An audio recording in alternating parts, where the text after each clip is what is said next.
स्वागत है आपका LNIAS यूट्यूब चैनल पर। मैं हूं डॉक्टर TC गुर्जर।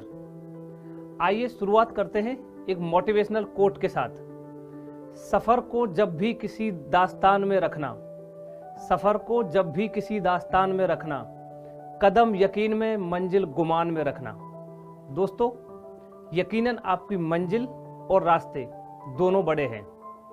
मंजिल पर पहुंचते पहुंचते बहुत सी चुनौतियां आएंगी, पर आपकी राह को आसान बनाने के लिए हर कदम पर आपके साथ खड़ा है LNIAS। जी हाँ दोस्तों, LNIAS आपके लिए लेकर आया है आज का यह सेशन, जिसमें हम बात करेंगे कि हिंदी माध्यम के जो अभ्यर्थी हैं उनकी क्या क्या कमजोरियां हैं, उनको क्या करना चाहिए, क्या नहीं करना चाहिए। साथ ही हम देखेंगे कि एक गुणवत्तापूर्ण अध्ययन सामग्री क्या हो। तो शुरुआत करते हैं हम सबसे पहले हिंदी मीडियम एस्पिरेंट्स की सबसे बड़ी और सबसे पहली कमजोरी पर। दोस्तों, एक एनालिसिस के बाद हम पाते हैं कि हिंदी मीडियम के अभ्यर्थियों के समक्ष जो सबसे बड़ी उनकी बाधा है या उनकी कमजोरी है, वो है CSET को क्वालिफाई करना। वो CSET को क्वालिफाई ही नहीं कर पाते हैं। अब सपोज कीजिए, जब CSET ही क्वालिफाई नहीं होगा तो मेंस कैसे लिखेंगे? मेंस ही नहीं लिखेंगे तो सिलेक्शन की तो बात ही छोड़िए। यहाँ पर हम ये कोई जो बातें आपको बता रहे हैं दोस्तों, ये कोई हम हवा में बातें नहीं कर रहे हैं। आपके सामने मैं कुछ फैक्ट्स रखना चाहता हूँ, कुछ डेटा रखना चाहता हूँ। दोस्तों, UPSC ने CSET को 2011 में इंट्रोड्यूस किया था। इसके बाद 2013 में UPSC ने CSET को क्वालिफाइंग बना दिया। तो अगर हम UPSC की जो एनुअल रिपोर्ट है, जो UPSC हर वर्ष जारी करती है, उसको अगर हम देखते हैं तो हम पाते हैं दोस्तों, अगर हम डेटा को देखें, तथ्यों को कुछ देखें, तो हम पाएंगे, अगर हम देखते हैं CSET से पहले के कुछ डेटा देखते हैं, सपोज कीजिए हम 2010 के डेटा देखते हैं, उसमें हम पाते हैं कि जिन बच्चों ने हिंदी टोटल एस्पिरेंट्स ने मेंस एग्जाम लिखा, उनकी लगभग संख्या थी 12,000, और उनमें से जो हिंदी मीडियम के एस्पिरेंट्स थे उनकी संख्या थी लगभग 4200 के आसपास। तो यानी कि अगर हम टोटल परसेंटेज देखें तो कुल का लगभग 35% एस्पिरेंट्स हिंदी मीडियम से मेंस लिख रहे थे 2010 में। वहीं UPSC ने जब 2011 में CSET इंट्रोड्यूस कर दिया, तो जब 2011 का अगर हम मेंस का देखें तो 2011 में अप्रोक्स कुल मेंस लिख रहे थे 11,200 के आसपास। उनमें से हिंदी मीडियम के एस्पिरेंट्स थे लगभग 1,600। अगर हम परसेंटेज की बात करें तो ये परसेंटेज लगभग 15% रहता है।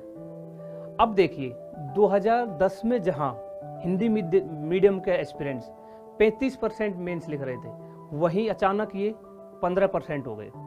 20% का जो ड्रास्टिकल जो गिरावट हुई, इसका कारण क्या रहा? इसका कारण एक ही नजर आता है, CSET, और निरंतर ये गिरावट देखी गई। अब दोस्तों, स्वाभाविक सी बात है, जब बांध में ही पानी नहीं रहेगा तो नहरों में पानी कहाँ से आएगा? यानी कि प्रीलिम्स ही नहीं निकलेगा तो मेंस में कैसे पहुंचेंगे? तो अब इसके बाद के अगर आंकड़ों पर भी हम नजर डालें तो अगर हम 2019 के आंकड़ों की बात करें तो कुल लगभग मेंस लिखा था 11,500 के आसपास एस्पिरेंट्स ने, जिसमें से हिंदी मीडियम के मात्र 571 बच्चों ने मेंस लिखा। सोचो, अगर इसकी प्रतिशत की बात करें तो ये मात्र 5% है। सीधा 2010 में जब 35% बच्चे मेंस लिख रहे थे, वो 2019 में आते आते मात्र 5% रह गया। इसलिए हम कह रहे हैं कि CSET जो है वो हिंदी मीडियम एस्पिरेंट्स के समक्ष सबसे बड़ी चुनौती है। अब इसके लिए क्या करना होगा? इसके लिए निरंतर हमको CSET के जो अभ्यास करना होगा। ये नहीं मान लेना है कि लास्ट के 10 दिन में या 15 दिन में या 1 महीने में मैं CSET पढ़ूंगा और CSET क्वालिफाई कर लूँगा। खासकर ह्यूमैनिटीज़ बैकग्राउंड के एस्पिरेंट्स को तो बिल्कुल नहीं। आपको इसमें शुरू से, जैसे हम अन्य GS के सब्जेक्ट्स को पढ़ रहे हैं, उसी तरीके से CSET पर भी बराबर ध्यान देना होगा। अगर वहीं हम बात करते हैं इसके बाद दूसरी कमजोरी पर, तो वो हमको नज़र आती है भाषागत कमजोरी, लिंग्विस्टिक जो फेस करते हैं हिंदी मीडियम के एस्पिरेंट्स। इसमें क्या होता है, दरअसल हिंदी मीडियम के एस्पिरेंट्स जिनकी स्कूलिंग भी हिंदी मीडियम में हुई है, कॉलेज भी हिंदी मीडियम में हुआ है, वो जो बच्चे हैं उनको कुछ इसके अलावा कुछ ऐसे भी हैं जिनकी स्कूलिंग तो हिंदी मीडियम में हुई है बट उनकी जो कॉलेज एजुकेशन है वो इंग्लिश मीडियम में हुई है, वो फिर भी कंफर्टेबल है इंग्लिश को लेकर। बट खासकर ऐसे एस्पिरेंट्स जो स्कूल एंड कॉलेज उनकी दोनों ही एजुकेशन हिंदी में हुई है, उनको खासकर अंग्रेजी से एक भय रहता है, अंग्रेजी से डरते हैं वो। इवन इतना डरते हैं कि जो कुछ ऐसे टर्मिनोलॉजी हैं, कुछ ऐसी शब्दावली हैं जो इंग्लिश में आनी ही चाहिए, वो उनको सीखने की कोशिश भी नहीं करते। सपोज कीजिए इकोनॉमिक्स की कोई टर्मिनोलॉजी है, साइंस एंड टेक्नोलॉजी की कोई टर्मिनोलॉजी है, तो वो तो इंग्लिश में ही है ना, हम उसको देवनागरी में लिख सकते हैं ज़्यादा से ज़्यादा। बट हिंदी मीडियम के अभ्यर्थियों को हमने देखा है वो क्या करते हैं, उन टर्मिनोलॉजी की भी हिंदी ढूंढते फिरते हैं कि उसकी भी उनको हिंदी ही चाहिए। तो ये जो भय है ना अंग्रेजी से लेके, ये निकालना पड़ेगा। क्यों, सोचो, आप खुद ही बताओ। मेंस में इंग्लिश का क्वालिफाइंग एग्जाम होगा, क्वालिफाइंग पेपर जो होता है वो भी क्लियर करना है। फिर इंग्लिश से ऐसे डरेंगे, भय करेंगे तो फिर आप उसके लिए कोशिश ही नहीं कर पाओगे। इसको ना एक कहानी से समझाता हूँ। जहाँ हाथियों को पाला जाता है, जहाँ हाथियों को रखा जाता है, अगर आप कभी वहाँ गए हो तो वहाँ पर आप देखोगे कि जो हाथी का छोटा बच्चा है उसको तो मोटी जंजीर से बांधा हुआ है, और जो हाथी है, एडल्ट हाथी है, जो बड़ा हाथी है, उसको एक पतली सी जंजीर से बांधा हुआ है। अब अगर तार्किक रूप से देखेंगे तो हमको लगेगा कि यार बड़े हाथी को तो पतली जंजीर से बांधा हुआ है और छोटे वाले को मोटी जंजीर से बांधा हुआ है, ऐसा क्यों? तो इसका कारण ये है दोस्तों, जो छोटा हाथी है, जो बच्चा है हाथी का, वो अपनी माँ के पास जाने के लिए बार बार प्रयास करता है, बार बार कोशिश करता है, और वो जंजीर को तोड़ने की कोशिश करता है, और उसको रोकने के लिए वो मोटी जंजीर बांधी जाती है। अब इसके दौरान क्या होता है, जब वो बार बार प्रयास करता है, बार बार जंजीर को खींचता है, तो उसके पैर में और उसकी गर्दन में एक घाव बन जाता है। जब वो घाव बन जाता है तो बार बार जब प्रयास करता है तो उस घाव में दर्द होता है, और वो दर्द जो है, वो दर्द उसके दिमाग में इतना घर कर जाता है, वो जो भय है, कि जब वो बड़ा हो गया तो एक पतली सी जंजीर को, जिसे वो एक झटके में तोड़ सकता है, लेकिन उसको तोड़ने की कोशिश ही नहीं करता है। तो ये जो भय है ना, ये अगर कुछ भय बन रहा हो कि हम सीसेट क्वालिफाई नहीं कर पाएंगे, इंग्लिश को नहीं सीख पाएंगे, तो इस सबसे पहले इस भय को दूर करना है दोस्तों। जब ये भय दूर हो जाएगा तो इंग्लिश की टर्मिनोलॉजी भी आप धीरे धीरे सीखने लगोगे। जो सिलेबस है यूपीएससी का, उसको भी हिंदी के साथ साथ इंग्लिश में भी मेमोराइज कीजिए, जिससे आप टर्मिनोलॉजी से थोड़ा फैमिलियर हो जाए। तो इसके बाद अगर हम इससे अगली जो सब कमजोरी है हिंदी मीडियम एस्पिरेंट्स के समझ, वो देखते हैं, तो वो हम पाते हैं उनका पढ़ने का ढंग, उनका पढ़ने का तरीका, यानी कि पढ़ाई कैसे करते हैं। तो वो सबका इंडिविजुअल का अलग अलग हो सकता है, बट उसमें कुछ यूनिवर्सल चीज़ें हैं जिनको ध्यान में रखना होगा। अक्सर हम क्या पाते हैं, जो हिंदी माध्यम के एस्पिरेंट्स हैं वो क्या करते हैं, तैयारी करते करते 6 से 8 महीने हो गए, लेकिन पता लगा सब्जेक्ट्स भी 2, 4, 5 खत्म कर लिए, बट पता लगा कि यूपीएससी के जो PYQs है, जो प्रीवियस ईयर क्वेश्चंस हैं, वो उनको देख ही नहीं रहे हैं, उनको पता ही नहीं है कि वो भी देखने होते हैं। इसमें आपको क्या करना होगा, दरअसल सबसे पहले मान लो आप कोई भी टॉपिक पढ़ रहे हो, सपोज कीजिए आप पॉलिटी का फंडामेंटल राइट्स पढ़ रहे हो। अब फंडामेंटल राइट्स पढ़ लिया आपने, कोचिंग के नोट्स पढ़ लिए, कोई स्टैंडर्ड बुक पढ़ ली, NCERT भी पढ़ ली। अब उसके बाद आप देखिए कि यूपीएससी ने फंडामेंटल राइट्स में क्या क्या प्रीलिम्स में सवाल पूछे, वो आप सॉल्व कीजिए। दूसरा देखिए कि यूपीएससी ने फंडामेंटल राइट्स से मेंस में क्या सवाल पूछे, वो आप देखिए, उनको सॉल्व कीजिए। मेंस के आंसर को लिख के देखने की कोशिश कीजिए।